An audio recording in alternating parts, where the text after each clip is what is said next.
Now, speaking about all things rescue, DARG is a pro-life, non-profit organization that rescues, cares for, sterilizes and finds new homes for previously abused, neglected and abandoned cats and dogs. We're joined by animal behaviorist Nicole Nel from DARG to learn more about the work that they do. So, what's up, DARG? Hi.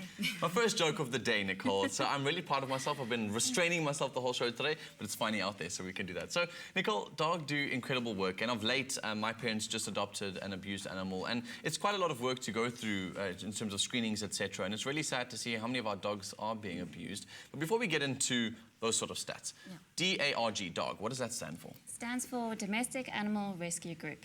Okay. And the work that you guys do is what, from beginning to end? Well, we assist the communities within the Houtbay area with sterilizations and vaccination programs. We also rescue, rehabilitate animals in need, cats and dogs. And yeah. Exciting. It's exciting work to get involved with because you get to see the dog come in a very traumatized state, and you get to transform them into these happy, healthy dogs, hopefully, and hand them over to families who are loving and caring for them, which must be a very rewarding job to do. How do you guys go about finding these animals and getting them involved in this rehabilitation process? Well, as I said, we work with the communities. You know, if there's litters of puppies that need to come in, we assist there. If there's a situation where there's an animal being abused, we deal with the right authorities, we go through, we assess the situation, and then the animals come to us for rehabilitation and adoption. Yeah. But you guys don't go out and look for and remove animals from communities that are not looking after them?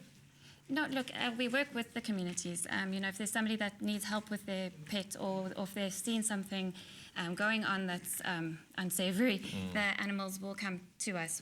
So we liaise with the right authorities. Okay. And, yeah. So in terms of the animals that you guys are getting involved in these sort of communities, you mentioned the idea of sterilization, which I think is quite an important part. Why is it that we're looking to sterilize so many of the dogs from these communities? Pet overpopulation is a major problem, not just in South Africa, but worldwide. So we have to get on top of that. There are so many unwanted litters in the world, in Houtbay as well. So we get on top of that by doing sterilizations and yeah, so you don't overpopulate those sort of communities filled with sort of street dogs that are not being looked after. Yeah, because where there are unwanted litters, there will be neglect and there will be animals being abused or abandoned. Yeah. So a very sad dog will walk into your offices or will be brought in by one of the community members. What happens then? Like, how does the rehabilitation process work? What kind of process and home do you provide for these animals? We, first port of call would be the vet, make sure that they're healthy if they need treatment.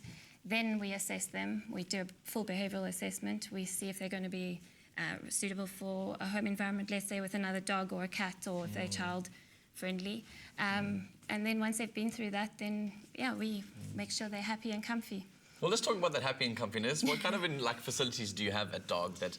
We have a huge dog walking field. So with volunteers, we get them involved. I do puppy training and adolescent dog training as well, keep them stimulated.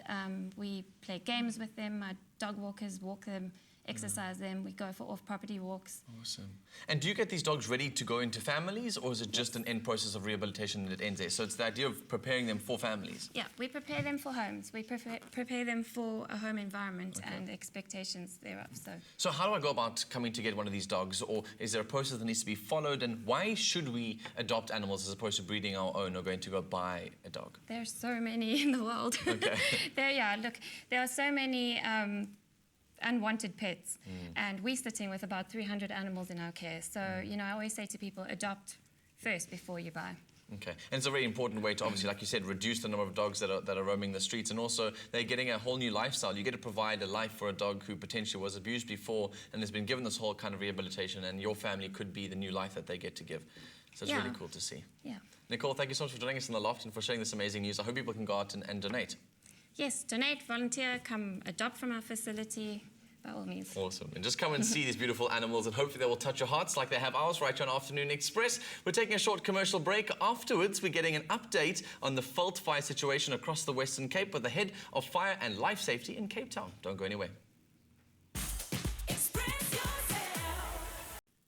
How you doing, YouTube fam? Thank you so much for watching, sharing and commenting. We love hearing from you, so be sure to keep up to date with all things Afternoon Express by clicking the subscribe button right here.